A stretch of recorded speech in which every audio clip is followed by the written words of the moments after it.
بسم اللہ الرحمن الرحیم۔ حضرت ابو ہریرہ رضی اللہ تعالی عنہ کی روایت ہے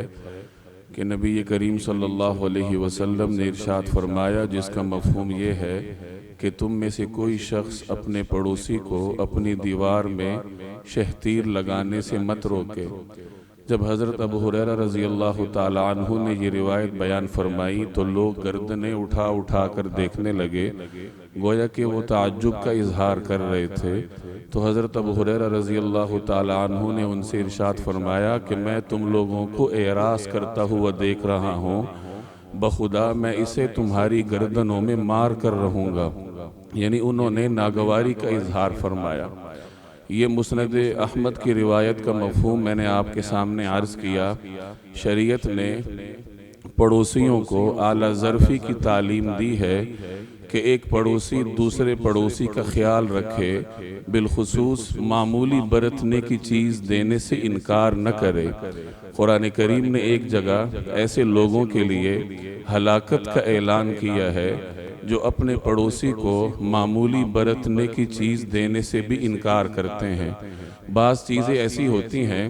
جو ایک تو معمولی نوعیت کی ہوتی ہیں اور دوسرے نمبر پر استعمال سے ان میں کوئی کمی نہیں آتی۔ جیسے بعض اوقات ایک پڑوسی دوسرے پڑوسی سے کوئی برتن مانگ لیتا ہے، اب برتن ایک تو معمولی نوعیت کی چیز ہے اور دوسرے نمبر پر استعمال سے اس میں کوئی کمی بھی نہیں آتی، تو وہ بڑے اعلیٰ درجے کا بخیل ہوگا جو اپنے پڑوسی کو برتن دینے سے بھی انکار کرے۔ اس لیے قرآن کریم نے ایسا مزاج رکھنے والوں کے لیے سورۃ الماعون میں ہلاکت کا اعلان فرمایا ہے۔ آج جو ہم نے روایت پڑھی ہے وہ بھی اسی نوعیت کی ہے۔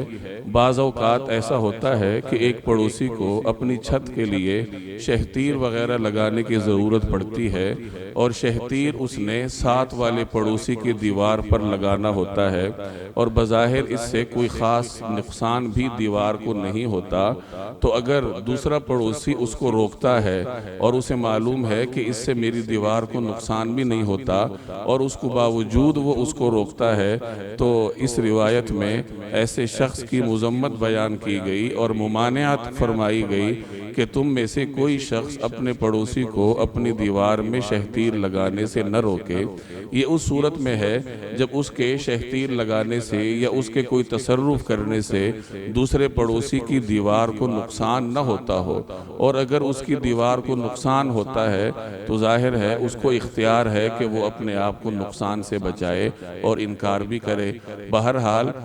اس روایت کا مقصد یہ ہے کہ ایک پڑوسی دوسرے پڑوسی کے ساتھ احسان کا سلوک کرے، اور ہر وہ احسان جس میں اسے کوئی خاص نقصان بھی نہ ہوتا ہو اس سے رکنے سے گریز کرے۔ اللہ تبارک و تعالی عمل کرنے کی توفیق عطا فرمائے۔